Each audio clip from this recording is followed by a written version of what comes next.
Welcome back or welcome to my channel. My name is CJ, and here we do all types of true crime and horror content. Today I'm going to be talking about the Lizzie Borden case, but before we get into that, I just wanted to say a few things. I have a new background. My last video was kind of messy because it was my first video, but I went ahead and made my own little YouTube space, and so it's not so distracting behind me.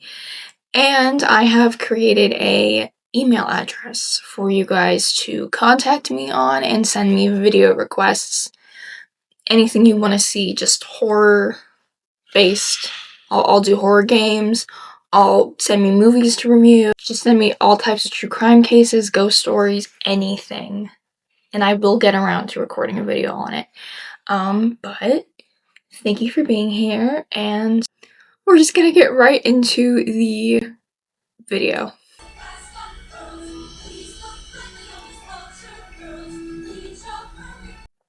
Before I start, if you hear squawking, that's my bird, and he never shuts up, so sorry. I'm gonna try my best to edit him out, but no promises. Okay, let's begin. Born July 19th, 1860 in Fall River, Massachusetts, Lizzie Borden was the youngest daughter of Andrew Johnson Borden and Sarah Anthony Morse Borden. My god, those names are mouthfuls. Andrew was very wealthy, but known for living below his means. They didn't have any indoor plumbing for some reason. He was very selfish with his money.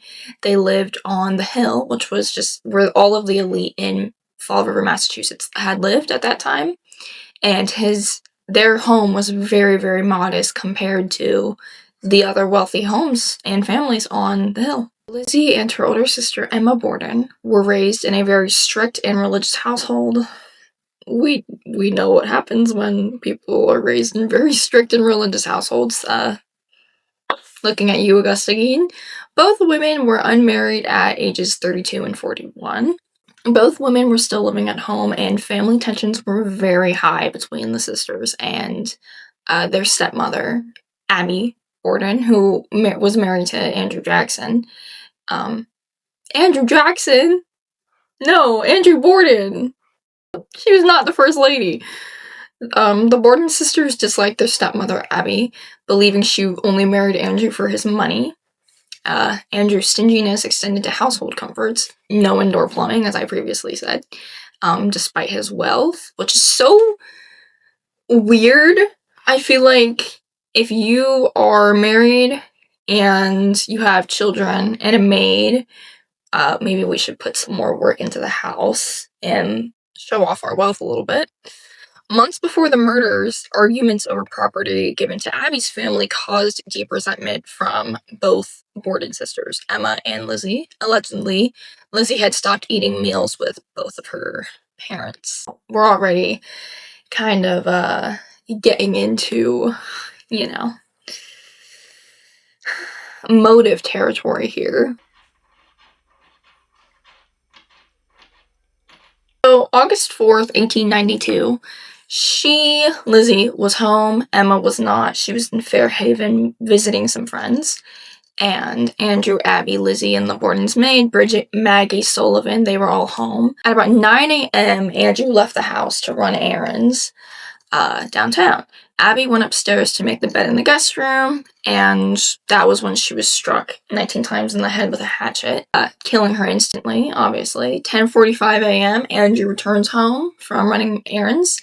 The front door was locked, which is highly unusual for the Borden family, and Bridget had let him in. But he lies down on the living room sofa to rest. A short time later, he too was attacked, receiving 10 or 11 blows to the head. His skull was crushed, and an eyeball was falling out of his socket. About 11:10 a.m., Lizzie, allegedly, finds him on the couch. That's a big time period between 9 a.m., when Abby was murdered, to 11:10 a.m., when Lizzie allegedly finds Andrew dead on the couch. How did the maid or Lizzie not find Abby in the guest room?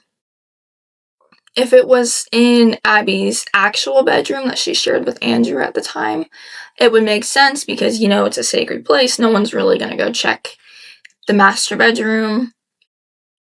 But it's the guest bedroom. You're telling me that the maid isn't going around the house and in that 2-hour time period, you know what I'm saying? Like, it's looking like it could be Lizzie or the maid. Upon finding her dad mangled on the couch, she and Bridget call the police, and they arrive, and they find Andrew mangled beyond recognition, and Abby dead upstairs in the guest bedroom. The Fall River police quickly suspected Lizzie, which I guess makes sense because there was no forced entry, the house was locked from the inside. Suspicious behavior. Lizzie was very calm and detached after the murders. She had inconsistent statements. She changed her story several times. The first saying she heard a groan, the second was that she heard nothing at all, and then the third that she was in the barn at the time. It's suspicious. You know, it's a little suspicious, but there's a lot that makes it look like it's not Lizzie, and I think that's why this case is so interesting to me. A few days later, Lizzie was seen burning a blue dress, saying it was ruined with paint, and obviously investigators believed it could have been bloodstained. Which, like, yeah, I mean, but that feels like a really big claim to make, you know, out of nowhere. It could have been paint. There wasn't much to do back then without, you know, cellular devices. There was no TikTok, so maybe Lizzie was painting. At the inquest, her behavior was odd. She was very cold and detached, calm one moment, hysterical the next.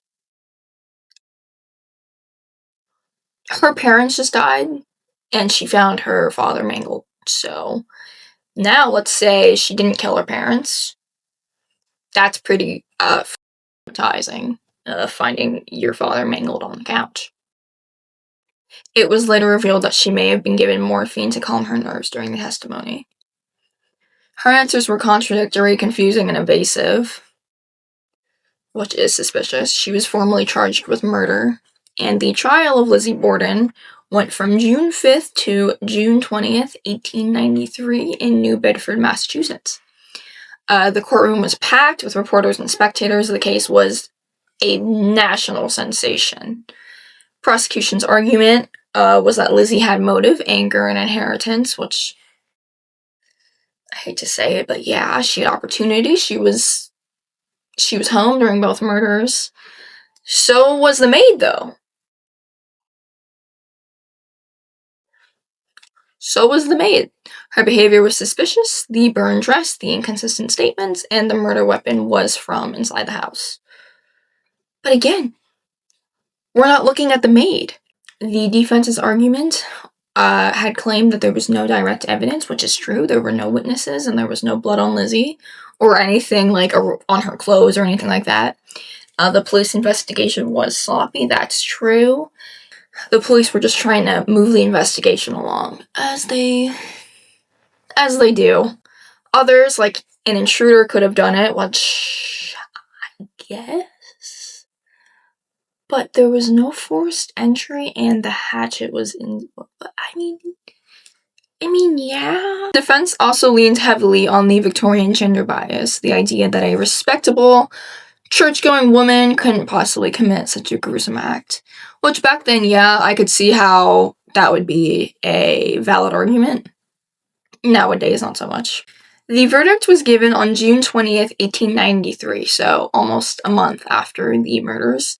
After about 90 minutes of deliberation, the jury found Lizzie Borden not guilty on all accounts, which I agree with. I don't think she's guilty. After her trial, Lizzie, now calling herself Lizbeth, and Emma inherited their father's entire estate. Lizzie bought a home on the hill in Fall River and named it Maplecroft, which is such a pretty name for like a piece of property. She was finally living the life of comfort that she had always wanted, that Andrew wouldn't give her. But public opinion turned against her. Fall River society completely ostracized her, and people whispered and stared. Even her church expelled her, which is crazy. It's like my cat wants to Get out. Lizzie lived quietly until her death on June 1st, 1927, at age 66 from pneumonia. She died young. Wow. Emma died 9 days later in a nursing home. Both sisters are buried in Oak Grove Cemetery in Fall River, not far from the murdered parents. To this day, no one knows for sure who killed Andrew and Abby Borden. There's a ton of theories. So that is kind of like the whole overview of the Lizzie Borden case. And theories include that Lizzie acted alone, which I could see.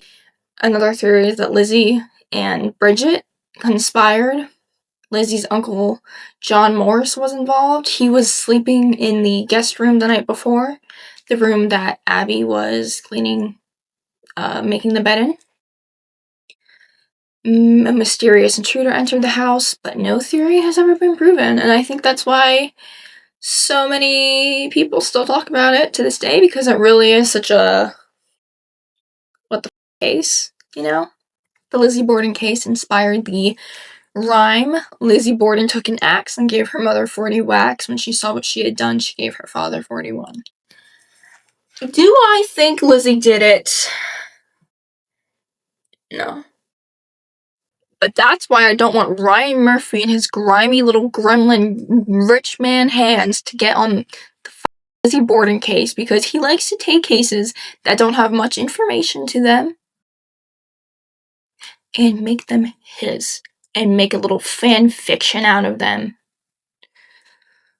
I don't think, how is he gonna make a 8 to 10 episode Netflix TV show about Lizzie Borden without lying the whole time? But you know what? He's gonna lie the whole time, and then the Lizzie Borden case is gonna be mainstream, and she's gonna be seen as a monster. I'm predicting it. I will probably make another video about Lizzie when the time comes around there, and I'm probably gonna watch the actual TV show and criticize the shit out of it, because my favorite thing to do is talk shit about Ryan Murphy. Okay. If you watched this far, thank you for being here, and please subscribe and like and comment. If you guys want to meet my second cat, because you guys met Jasper last time, let me go get my kitten. You guys are gonna love him. He's so cute.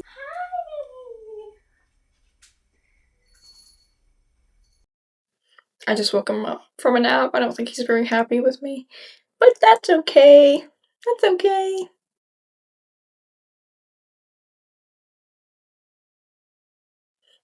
Okay. Bo and I, hi baby. Bo and I say goodbye, and I'll see you this week, maybe next week. I don't know. I'll let you guys know. I'll see you guys when I see you.